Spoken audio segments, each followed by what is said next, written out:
It's the end of the day with Ray. Hello, my friends. Hey, today it's time for part 2 of the distribution disruption. Ladies and gentlemen, today I want to talk about TD Synnex, Ingram Micro, some of the acquisitions they made and their own ownership, and see how that plays into this new marketplace that I believe both of them are trying to create. So without any further ado, let me jump on my Sharp interactive board. And you know, ladies and gentlemen, let me get this board working here. And let's start out by talking about who owns these entities. Who owns Ingram Micro? Well, Ingram Micro is owned by a private equity group called Platinum Equity. Platinum Equity paid $7.2 billion. They bought them from the Chinese conglomerate HNA, and that was back in July of this year. And, you know, our friends over at TD Synnex, this new conglomerate of tech data and Centex coming together, 45% of that is owned by private equity global management. Synnex shareholders own the other 55%, so it looks like the shareholders have the power. But what's the private equity going to do with their stake? How long are they going to stay in the game? A lot of interesting things to think about. Ingram Micro, you know, what are they going to do? What's their game plan? Here's what I believe both of these entities are focused on doing, and it makes sense that they're focused on this.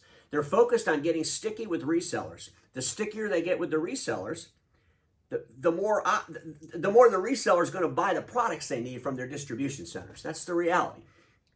But let's talk about some of the acquisitions that Ingram Micro made and our friends over at TD Synnex made recently. Let's start over here with Ingram Micro. They acquired a company called Harmony, which is a PSA tool, and they want that to complement their Cloud Blue platform. Folks, this is a big deal. You know, a major distributor owning a PSA tool could allow them to get a little bit stickier with some MSPs across the land, couldn't it? It provides a competitor to our friends over at ConnectWise, doesn't it? I'll talk about that in a second.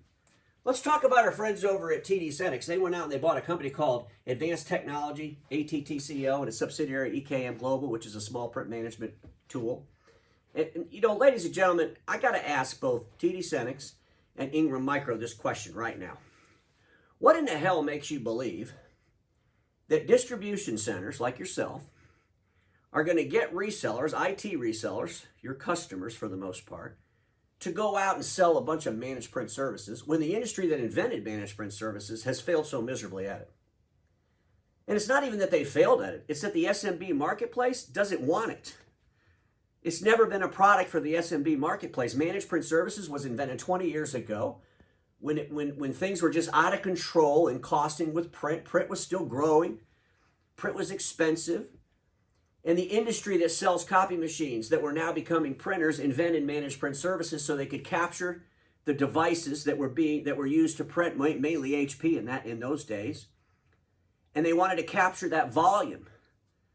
And they would partner up with people like, you know, Clover Imaging and toner remanufacturers, and they would provide alternative supplies and lower the customer's cost. Well, they could capture a click charge. They could capture revenue from that device. And then over the years, these DCA tools gave the ability where we could automatically send toner when their machines were running out and all these great things. And some of these tools, by the way, have gotten extremely sophisticated. I believe that the sophistication of the managed print management tools came too late. I think about some of the things these tools do. If they were to have done that 20 years ago, my gosh, it would have been awesome. But they didn't. It took them 10, 15 years to develop all this technology, and while the technology was developing, the end users wanted to use the printer less and less and less. They weren't real concerned about it. We all know that print, its supplies, and the equipment represents about 1.2% of a technology spend of any company. Do the math. Those are real numbers. And so I'm going to end on this print management thing real quick by saying this. TD Synnex, do you have a managed print services program for all your remote workers in their houses? Do you care what they print? Do you care if their kids printing stuff for college on the printer that you provided the worker? No, you probably don't have that, do you? Do you have a print management program in your corporate office? No, you probably don't have that because you realize print's just an expense item. Who cares? You realize that print's only 1.2% of your total technology spend. You don't care. Ingram Micro, is it the same for you? Your workers at home, they don't have a print management program, do they? They're not calling up screaming that they ran out of toner and they wish they had a DCA attached to their printer so they could have the toner shipped to them automatically so they wouldn't run out when they needed to print a document. No, you're not having those conversations, are you? Folks, those conversations aren't being had. This industry made up print management. Software developers created print management. I did a video earlier this week, the first distribution disruption video, and I said we got to focus on the end user. End users don't really give a shit about print management. I hate to say it that way, but we need to start waking up to realities. I know we hear HP talking about their subscriptions and all their crazy nonsense. It's all unsubstantiated. We don't know how many of those subscriptions are active. We don't know the average revenue coming from those subscriptions. You know, resellers across the land don't really care about making $1.99 a customer. Those IT services companies that you want to get engaged with managed print services in the SMB space, which they've never been able to do, the industry that invented it's never been able to do. It's not going to happen. Just some things to think about, because I think there's way too much hype and people are making decisions based on hype with no substance to the hype. It's just amazing to me. It's really amazing to me when they're $57 billion businesses that are doing it. But ladies and gentlemen, I want to talk about the distribution centers themselves because they're on the verge of doing something that I don't believe that it's going to be as easy as everybody might think. And I want to talk about that a little bit. Distribution centers were born as hardware-centric businesses. They're product-centric businesses. They bought products from OEMs. They put it on a shelf, hopefully for a very short while, and then they got it out to a reseller to bring to the end user. That was their whole model. It was all about products. Getting products from OEMs, put it on the shelf for a very little while, get it out into the marketplace. We want them to go from that to a service center, a service-centric business model. Provide cloud services, manage services in the cloud, manage print services, all these service applications. This makes sense for distribution houses to do this because obviously the more stickier they could get with these resellers, the more apt the reseller is to buy the products when they do need them from their distribution center. So it makes sense, gives them a way to capture some revenue.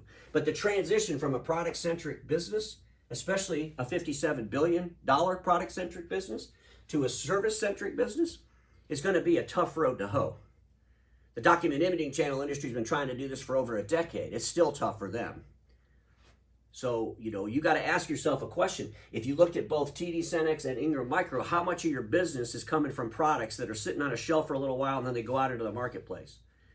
Folks, cloud services doesn't come in and sit on a shelf. And so you have to figure out how are you going to transition your business, and it's all about the process to process. And when I hear of talking about managed print services in the year 2022 based on verbiage and language that was relevant 8 or 9 or 10 years ago, it scares me a little bit. When I hear about PSA tools, and I know Ingram Micro has their own managed print services platforms going on over there too, but I think we need to start evaluating the realities of that. Internet of Things, there's a play there, folks.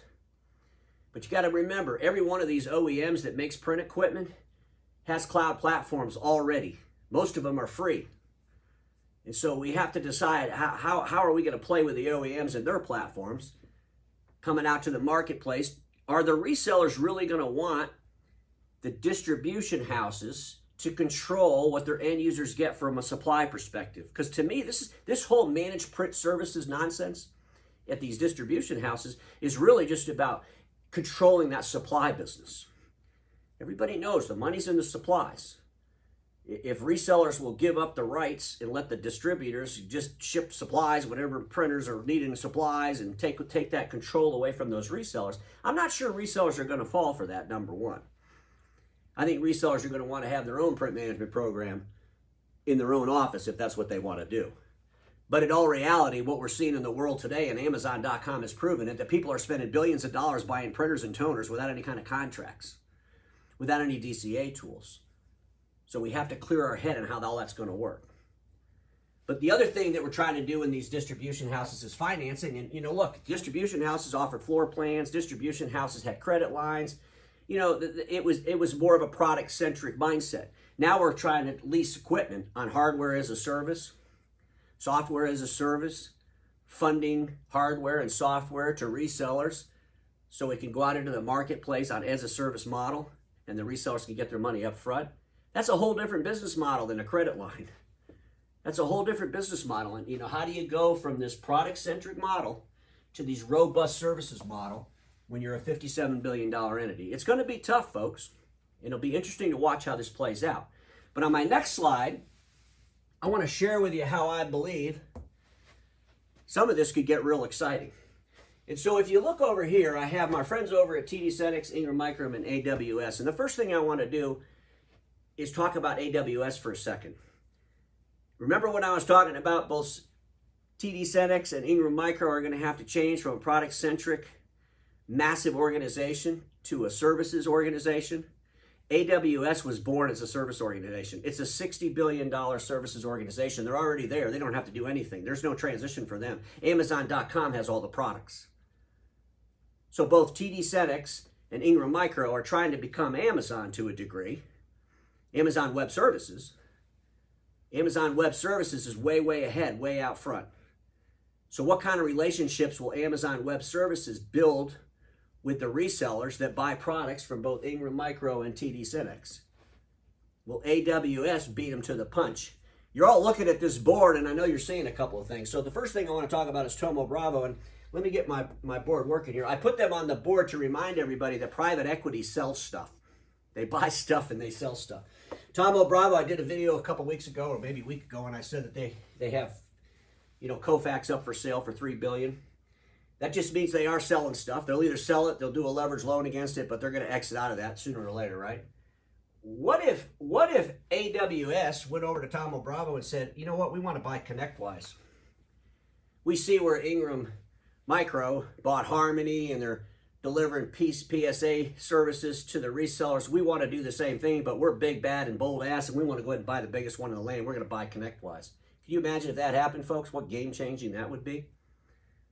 What if our friends over at TD Synnex got together with Thoma Bravo, Apollo Global? Hey, let's work together. Tell you what, we'll buy ConnectWise from you if you throw in Kofax, because they don't mind buying old technology. I just had to throw that out there, reference to the print management stuff. But reality is, folks, ConnectWise is for sale. It was for sale the day that Thoma Bravo bought them. And the question is, are these distribution houses really serious about getting into PSA technology? I believe they're 100% serious about it. 100% serious about it. If those thousands of technology resellers are using their platform to manage their end users, odds are they're probably going to buy all their products from their distribution centers. It's all about getting the resellers to buy the products at the distribution centers. Amazon Web Services is all about providing services. The products, at the end of the day, come from Amazon.com, come from Ingram Micro, come from TD Synnex. If Amazon gets threatened by these two people, what do you think they'll do? They could write the check. Ladies and gentlemen, on the next episode, the final episode of the distribution disruption, I'm going to talk about the resellers themselves and how I see them playing into this. But everybody watching me knows this. Status quo is the killer of all that'll be invented. Don't get stuck in status quo, and I'll see you all tomorrow.